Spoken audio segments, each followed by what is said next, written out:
여러분 안녕하세요. 오늘도 하나님께서 우리에게 생명을 주시고 새로운 기회를 주셨습니다.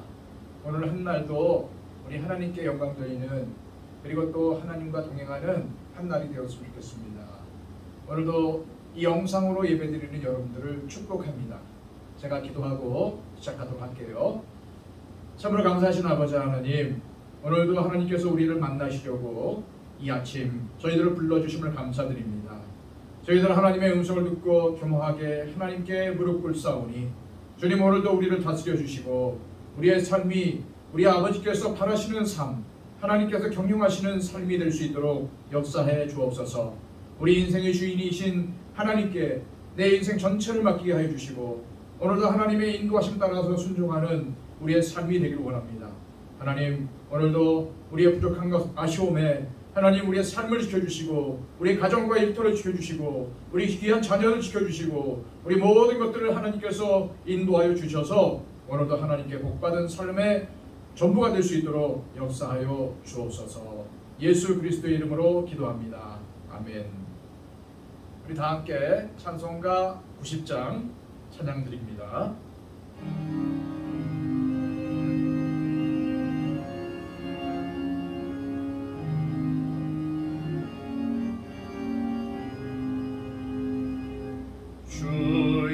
예수 내가 알기 전 날 먼저 사랑했네.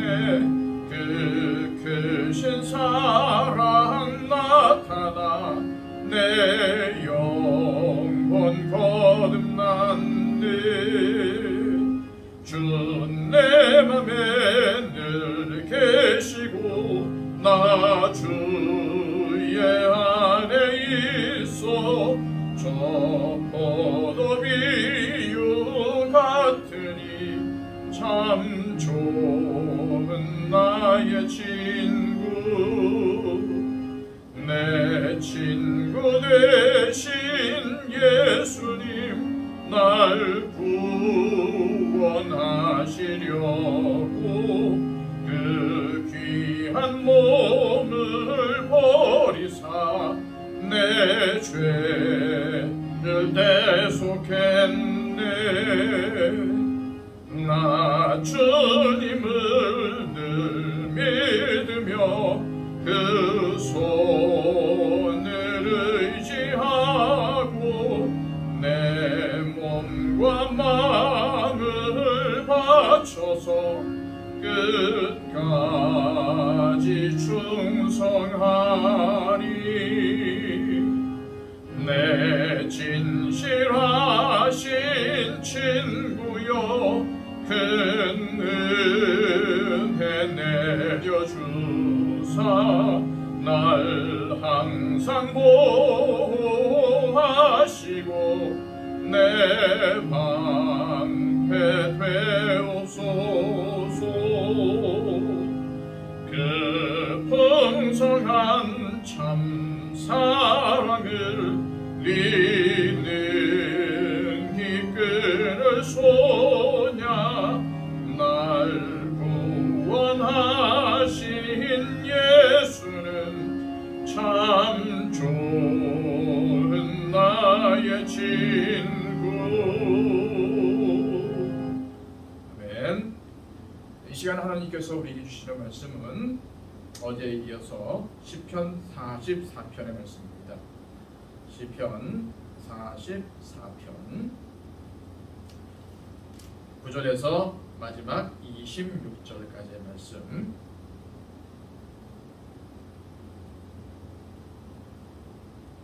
하나님의 말씀입니다. 그러나 이제는 주께서 우리를 버려 욕을 당하게 하시고 우리 군대와 함께 나아가지 아니하시나이다. 주께서 우리를 대적들에게서 돌아서게 하시니 우리를 미워하는 자가 자기를 위하여 탈취하였나이다. 주께서 우리를 잡아먹힐 양처럼 그들에게 넘겨주시고 여러 민족 중에 우리를 흩으셨나이다. 주께서 주의 백성을 헐값으로 파시며 그들은 판값으로 이익을 얻지 못하셨나이다. 주께서 우리로 하여금 이웃에게 욕을 당하게 하시니 그들이 우리를 둘러싸고 조소하고 조롱하나이다. 주께서 우리를 뭇 백성 중에 이야기거리가 되게 하시며 민족 중에서 머리 흔들림을 당하게 하셨나이다. 나의 능력이 종일 내 앞에 있으며 수치가 내 얼굴을 덮었으니 나를 비방하고 욕하는 소리 때문이요 나의 원수와 나의 복수자 때문이니이다. 이 모든 일이 우리에게 임하였으나 우리가 주를 잊지 아니하며 주의 언약을 어기지 아니하였나이다. 우리의 마음은 위축되지 아니하고 우리 걸음도 주의 길을 떠나지 아니하였으나 주께서 우리를 승리의 초소에 밀어넣으시고 우리를 사망의 그늘로 덮으셨나이다. 우리가 우리 하나님의 이름을 잊어버렸거나 우리 손을 이방신에게 향하여 폈다면 하나님이 이를 알아내지 아니하셨으리까. 물을 주는 마음의 비밀을 아시나이다. 우리가 종일 주를 위하여 죽임을 당하게 되며 도살할 양같이 여김을 받았나이다. 주여 깨소서. 어찌하여 주무시나이까. 일어나시고 우리를 영원히 버리지 마소서. 어찌하여 주의 얼굴을 가리시고 우리의 고난과 압제를 잊으시나이까. 우리 영혼은 진토 속에 파묻히고 우리 몸은 땅에 붙었나이다. 일어나 우리를 도우소서. 주의 인자하심으로 말미암아 우리를 구원하소서. 아멘. 우리의 인생에서 정말 중요한 것은 세상에서 성공하느냐 실패하느냐가 아닙니다. 정말로 중요한 것은 나의 인생 가운데 하나님께서 함께 하시냐 함께하지 않으시냐의 여부의 문제죠. 하나님이 함께 하시면 그 인생은 이 세상에서의 성공과 실패에 상관없이 성공이며, 하나님께서 함께하지 않으신다면 그 인생은 아무리 인생에 큰 업적을 남겼어도 패배입니다. 어제도 우리가 함께 살펴보았지만 이 시편 44편은 어려운 상황 가운데 처한 한 사람이 그 어려운 환경 속에서도 하나님을 찾는 내용입니다. 이 시의 기록자는 이 시편을 통해서 하나님으로 인하여 고난을 이겨내고 승리할 수 있음을 고백하며 하나님 안에서 아파하고 하나님을 바라보는 것을 멈추지 않습니다. 우리는 이 시편의 기록자인 고라 자손의 이런 모습을 통해서 상황은 언제든지 바뀔 수 있지만 우리 인생 사는 동안 바뀌지 말아야 할 것은 곧 하나님을 경험하고 바라보는 것이라고 교훈을 얻을 수가 있습니다. 오늘 본문 11절 말씀은 이 시편의 기록자인 고라 자손이 당한 어려운 상황을 전해주고 있습니다. 제가 한번 읽어드릴게요. 주께서 우리를 잡아먹힐 양처럼 그들에게 넘겨주시고 여러 민족 중에 우리를 흩으셨나이다. 이스라엘이 바벨론의 침공을 받아서 나라가 망하고 바벨론으로 포로로 끌려가는 상황을 이렇게 표현한 것입니다. 살다 보면 이렇게 어려움에 처할 때가 있어요. 믿는 우리에게 어려움이 생기면 어떻게 해야 할까요? 가장 먼저 우리가 하나님 앞에 죄악을 행하고 있지 않은지 생각해 보아야 합니다. 17절 말씀입니다. 이 모든 일이 우리에게 임하였으나 우리가 주를 잊지 아니하며 주의 언약을 어기지 아니하였나이다. 이 말씀을 보면은 어떤 생각이 드십니까? 이게 무슨 말씀일까요? 아무리 곰곰이 생각해봐도 어떤 큰 잘못을 저질렀는지 생각나지 않는다는 말씀이죠. 만일 하나님 앞에 지은 죄가 생각났다면 그 죄에서 돌이켜야 합니다. 그런데 오늘 이 시편의 기록자처럼 죄가 생각나지 않는다면 어떻게 해야 할까요? 자신이 크게 죄를 짓지 않았는데 고난을 당한다고 생각이 되면 어떤 사람은 내가 죄 지은 일이 없는데 왜 나에게 이러한 일이 일어났느냐고 하나님을 원망합니다. 그러나 여기에서 우리가 기억해야 할 것이 있어요. 내가 큰 죄가 없다고 생각하는 것은 실제로 죄가 없다는 것을 의미하는 것은 결코 아니랍니다. 첫째, 모든 사람들은 어떠한 경우에서라도 철저히 죄인입니다. 신학적 이론으로만이 아니라 실제로 그렇습니다. 나의 내면을 깊이 들여다보며 내 안에 얼마나 많은 죄악들이 있는지를 알아야 합니다. 둘째, 사람은 자신의 죄를 제대로 알지 못하는 때가 많습니다. 주변 사람은 다 아는데 나만 모르는 나의 죄가 얼마나 많습니까? 그러기에 우리는 모든 사람들 앞에서 겸손해요. 교만해서는 안 됩니다. 고난 중에 나의 죄가 생각나지 않는다면 겸손히 지금의 상황을 받아들이며 믿음의 걸음을 걸어야. 오늘 시편의 기록자인 이 고라 자손은 하나님으로 인해 어려움을 당하게 되었다고 고백하고 있어요. 9절 말씀입니다. 그러나 이제는 주께서 우리를 버려 욕을 당하게 하시고 우리 군대와 함께 나아가지 아니하시나이다. 자, 이 고라 자손이 하나님으로 인해 고난을 당하고 있다는 고백은 무슨 의미일까요? 이스라엘 백성들이 욕을 당하고 포로로 끌려가는 수모를 당하게 된 것은 하나님께서 그들과 함께 하지 않으시기 때문이라는 거예요. 즉 이스라엘이 승리를 거둔 이유는 하나님이 이스라엘과 함께 하셨기 때문이며 반대로 패배하는 이유는 하나님께서 이스라엘과 함께 가지 않으시기 때문이라는 거예요. 여러분 우리가 잘 아는 여리고성 전투와 아이성 전투를 보면 금방 알 수 있어요. 여리고성 전투, 여리고성이 얼마나 크고 굳건한 성입니까? 그럼에도 불구하고 이스라엘 백성들은 활 한 번 쓰지 않고 그 성을 함락시켰어요. 왜요? 하나님이 함께 하셨기 때문에. 그런데 아이성을 보세요. 아이성은 인구 8,000명도 되지 않는 작은 성입니다. 그래서 그들은 하나님께 기도하지 않고 자기 마음대로 멋대로 이 정도면 우리 손으로 할 수 있다. 교만한 마음을 가지고 나갔어요. 그런데 하나님이 함께하지 않으시니까 8,000명 되는 그 군사에게 졌어요. 그렇습니다. 우리 인생의 성공과 실패는 하나님이 함께하시냐 함께하지 않으시냐에 달려있다. 내 재능이 뛰어나고 내 지식이 뛰어나고 내 가진 것이 많아서 성공하는 게 아니라는 겁니다. 그러기에 하나님께로 말미암아, 다시 말해서 하나님 때문에 이스라엘에 어려움이 임했다는 것은 맞는 말입니다. 왜요? 하나님이 함께하지 않으시니까. 우리가 어려운 가운데 있다면 무엇을 간구해야 할까요? 왜 이렇게 힘들게 되었냐고 불평할 것이 아니라 하나님께서 함께 하시길 간구해야 합니다. 하나님께서 자비를 베푸셔서 나와 다시 함께 하시기를 간구하는 것입니다. 자비라는 것이 무엇입니까? 자비는 의무가 아닙니다. 반드시 베풀어야 하는 것이 아니라는 말씀입니다. 예를 들어서 내가 길을 걸어가는데 구걸하는 사람이 있어요. 그가 나에게 돈을 구걸할 때 길을 가는 내가 자비를 베풀어 줄 수도 있고 아니면 그냥 지나갈 수도 있습니다. 동냥하는 사람이 지나가는 사람에게 돈을 받을 권리가 있는 것도 아니고 또 지나가는 사람이 그 거린에게 돈을 줘야 되는 책임이 있는 것도 아닙니다. 단지 거린과 행인 사이에는 자비의 관계로만 이어질 뿐입니다.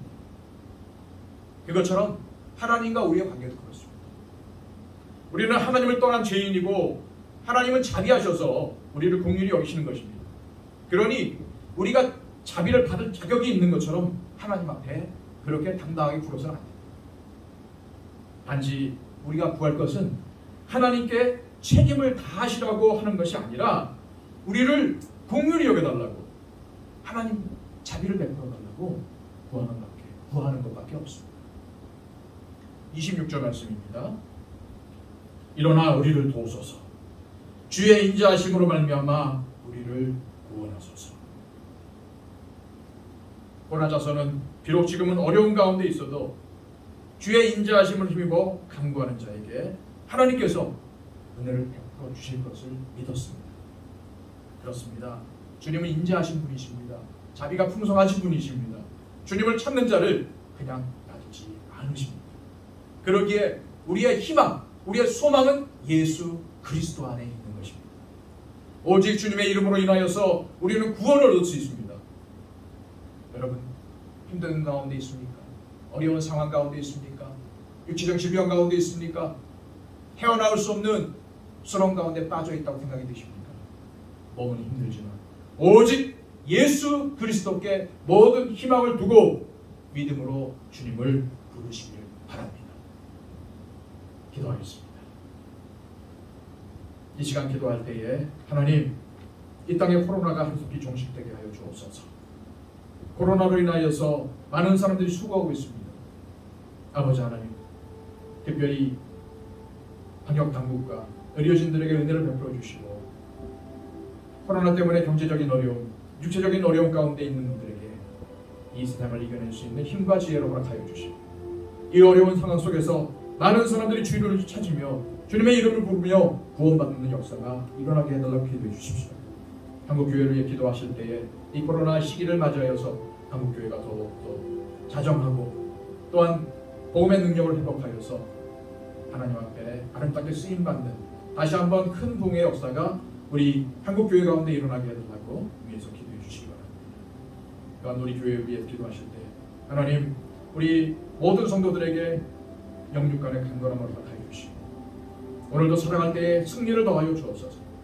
특별히 우리 노건사님들, 노집사님들 앞으로의 삶을 주님께서 주장하여 주시고 육체적 질병 가운데 있는 모든 분들에게 하나님의 치유의 은총을 더하여 주옵소서. 특별히 신종한 청년 하나님 불쌍히 여겨주시고 공유를 베풀어 주옵소서.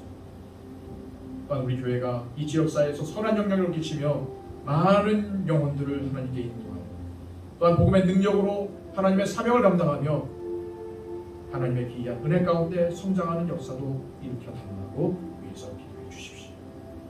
그리고 세워주신 일꾼들, 특별히 새롭게 뽑혀주신 우리 항전직 이택자들을 위해서 기도해 주시기 바랍니다.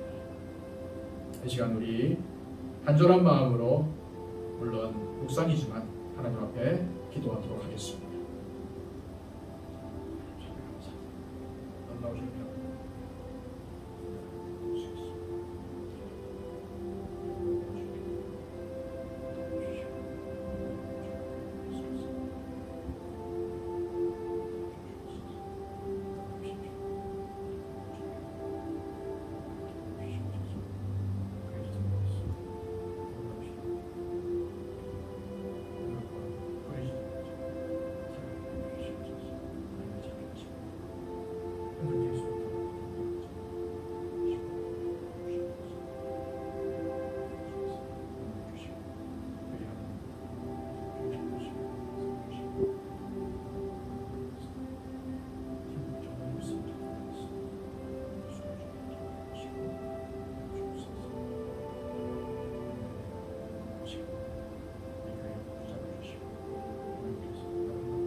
참으로 감사하신 아버지 하나님, 오늘도 주님 앞에 겸손히 머리를 숙입니다.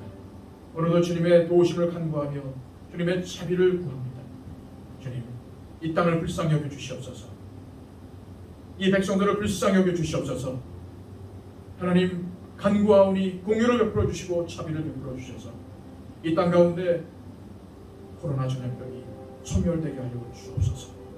사람의 방법으로는 할 수가 없어 하나님께 간구합니다. 하나님, 이 땅의 이 질병을 거두어 주시고 하루속히 우리가 정상적인 생활로 돌아가서 살아계신 하나님께 하루속히 예배드리고 하나님께 온전한 예배를 드릴 수 있는 날이 오게 하여 주옵소서. 코로나로 힘들어하는 심령도 많이 있습니다. 경제적인 어려움, 육체적인 어려움, 여러 가지 어려움 때문에 낭망하거나 절망하는 영혼들이 얼마나 많은지 하나님, 저들 가운데 이 세상을 살아갈 수 있는 힘을 더하여 주시고 이 어려움을 극복할 수 있는 지혜를 허락하여 주옵소서. 오히려 많은 영혼들이 주님을 찾게 하여 주시고 주의 이름을 불러 구원받는 은혜가 있기를 원합니다. 하나님, 코로나로 인하여 수고하는 방역당국과 의료진들, 이 수고가 절대로 헛되지 않도록 하여 주시고 하나님, 이들의 수고를 하나님 기억하여 주셔서 이들 가운데 큰 은혜를 베풀어 주옵소서. 특별히 한국교회 하나님 이 어려운 시기에 자신을 되돌아보게 하여 주시고 그동안 얼마나 하나님 앞에 교만이 굴었는지 하나님 비추고 회개할 수 있도록 하여 주옵소서. 목회자들이 제대로 소개하여 주시고 하나님 정말 사도 바울처럼 내가 예수를 본받았으니 너희도 나를 본받는 자가 되라 하고 말할 수 있는 한국교회 목회자들이 되기를 원합니다. 주님 참으로 하나님께서 다시 한번 한국교회가 복음의 능력을 회복하여서 예수 그리스도를 구주로 섬기며 이 복음의 귀한 소식들을 전파할 수 있도록 하여 주시고 주님께서 맡겨주신 사명을 잘 감당하여서 주님께 영광과 찬송을 올릴 수 있도록 하여 주시며 다시 한번 하나님 한국교회가 부흥하는 제2의 역사가 일어날 수 있도록 도와주시옵소서. 또한 너나 없기를 하나님 우리 더처치를 위해 기도합니다. 하나님을 섬기는 백성들 하나님께 무릎 꿇는 백성들이 많이 있습니다. 주님 사랑하는 백성들 항상 장주게 붙들어 주시고 영과 육을 강건케 하여 승리케 하여 주옵소서. 특히 육체적인 질병 때문에 힘들어하는 영혼들이 있습니다. 회중한 청년 기억하여 주시고 회복의 은총 치유의 은총을 베풀어 주옵소서. 우리 노원사님들 노집사님들 이 노년이 더욱더 복될 수 있도록 소망 가운데 인도하여 주시옵고 또한 아버지 우리 교회가 이 지역사회를 섬기며 주님께서 주신 사명을 잘 감당하게 하여 주시옵소서. 또한 영적인 또한 질적인 성장도 이룰 수 있도록 역사하여 주시옵소서. 또한 아버지 하나님 세워주신 일꾼들이 있습니다. 우리 재직들 우리 장로님들 권사님들 또한 우리 안수입사님들 우리 모든 재직들 가운데 하나님의 은혜가 넘치게 해주시고 또 새롭게 뽑혀진 하나님의 귀한 일꾼들 성령 충만 은혜 충만 더하여 주셔서 하나님을 섬기기에 부족함이 없고 교회를 위해 헌신하는 하나님의 일꾼들로 세워지게 하여 주옵소서. 오늘도 하나님께 간구하며 하나님의 인도하심을 받기를 원하는 모든 성도들 오늘도 하나님 능력의 장중에 붙들어 주시고 인도하여 주셔서 오늘 하루의 삶도 하나님이 기뻐하시는 삶을 살아갈 수 있도록 인도하여 주옵소서. 예수 그리스도의 이름으로 기도하옵나이다. 아멘.